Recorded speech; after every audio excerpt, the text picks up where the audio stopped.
है। तू भी चले मैं भी चलूं, होंगे कम ये तभी फासले। भाई दोनों चलेंगे जब। नमस्कार बच्चों, एक क्वेश्चन हमने स्पॉट आउट किया है 10th क्लास की टेक्स्ट बुक से। ठीक है, ये क्वेश्चन बड़ा इंटरेस्टिंग है, मेरे को बड़ा पसंद है क्योंकि मैं ये क्वेश्चन करवाते हुए मेरे को एक गाने की लाइनिंग याद आ जाती है। तो मैं एक बार पहले क्वेश्चन समझाता हूं कि हमने क्वेश्चन कैसे किया है, फिर किस सिचुएशन पे आके वो गाने की लाइनिंग बिल्कुल फिट बैठेगी, और एक कंसेप्ट भी है as far as relationship is consider, है ना।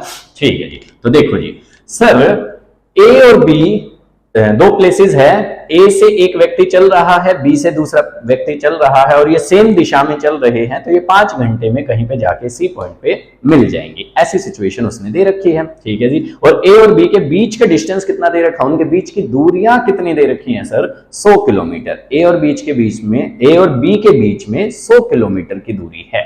ठीक है सर, तो ये चल रहे हैं और 5 घंटे के बाद सी पे मिल जाएंगे। इसका मतलब ए तेज तेज चल रहा होगा और बी जो है वो स्लो स्लो चल रहा होगा, मतलब ए की स्पीड बी की स्पीड के कंपैरिजन में बड़ी होगी। अब ए की स्पीड को हमने x माना है, बी की स्पीड को y माना है, तो it's very obvious that x is greater than y, क्योंकि तभी मिल पाएंगे।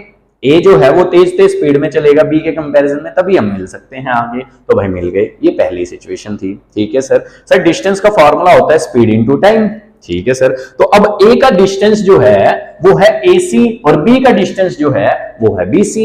अब ए का डिस्टेंस बी के डिस्टेंस के कंपैरिजन में 100 किलोमीटर ज्यादा है, तो ए का डिस्टेंस माइनस बी का डिस्टेंस इज इक्वल टू 100। अब डिस्टेंस का फॉर्मूला होता है सर स्पीड इनटू टाइम, तो ए की स्पीड थी x, ए को टाइम लगा 5 घंटे, ऐसे बी की स्पीड थी y और बी को टाइम लगा 5 घंटे, तो 5x minus 5y is equal to 100। ये अपनी पहली इक्वेशन बैलेंस हो जाएगी। ठीक है सर, सर दूसरी सिचुएशन क्या दे रखी है, दूसरी सिचुएशन ये दे रखी है अब के ए और बी जो है वो अपोजिट चल रहे हैं, अपोजिट चल रहे हैं तो वो जल्दी मिल जाएंगे, तो वो 1 घंटे में जो है वो इस पॉइंट पे मीट कर जाते हैं। ठीक है सर, तो अब ए की स्पीड ज्यादा थी तो 1 घंटे में ए ज्यादा डिस्टेंस ट्रेवल कर लेगा और बी जो है वो कम डिस्टेंस ट्रेवल कर पाएगा, इसीलिए मैंने सी पॉइंट को थोड़ा सा ए से ज्यादा दूर और बी के ज्यादा करीब दिखाया है। ठीक है भाई, अब इन दोनों के बीच की जो दूरियां थी 100 किलोमीटर की, वो दोनों मिलके तय कर रहे हैं।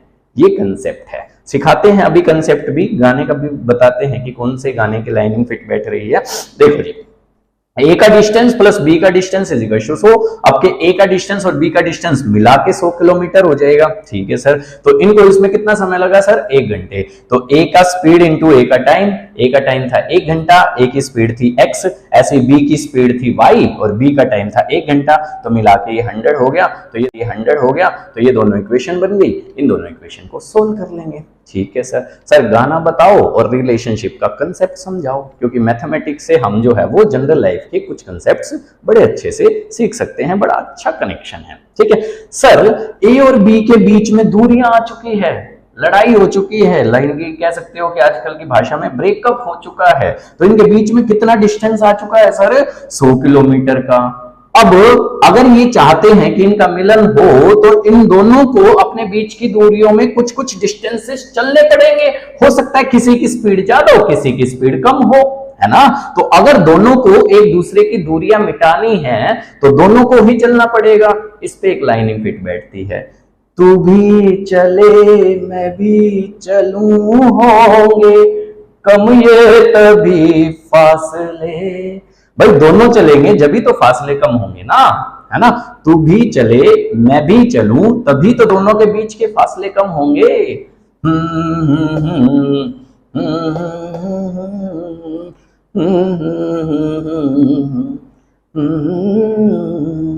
गेस करना कौन सी मूवी का सॉन्ग है। ठीक है, थैंक यू बच्चों, थैंक यू।